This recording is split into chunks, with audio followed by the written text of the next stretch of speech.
விஜய் அவர்கள் அந்த கூட்டத்தில் பேசிட்டு இருக்கும்போது இடையில ஆம்புலன்ஸ் வருது. அப்போ அவருடைய ஒரு கொடிக்கார சொல்லி இந்த கொடி கட்டிட்டு இவ்வளவு ஆம்புலன்ஸ் எதுக்கு வருது இதெல்லாம் மிகப்பெரிய சந்தேகத்தில் இஷ்யூ ரைஸ் பண்றாங்க. ஆம்புலன்ஸ் நிறைய ஆம்புலன்ஸ் எப்படி வந்தது, பரப்புரை நடந்தப்போ எப்படி அடிக்கடி வந்தன அப்படின்றது ஹெல்த் செக்ரட்டரி சார் இருக்காரு, அவர் எக்ஸ்பிளைன் பண்ணுவார் என்ன அரேஞ்ச்மெண்ட்ஸ் பண்ணியிருந்தாங்க. ஆம்புலன்ஸ் பொறுத்தவரையிலும் 108 ஆம்புலன்ஸ் அனைத்து மாவட்டங்களிலும் இருக்குது.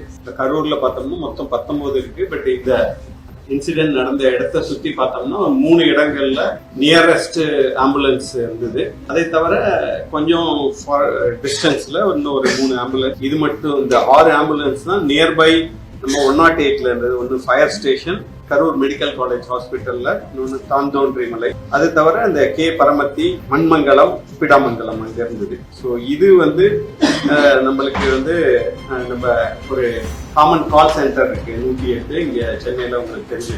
அதுல ஃபர்ஸ்ட் கால் 7:14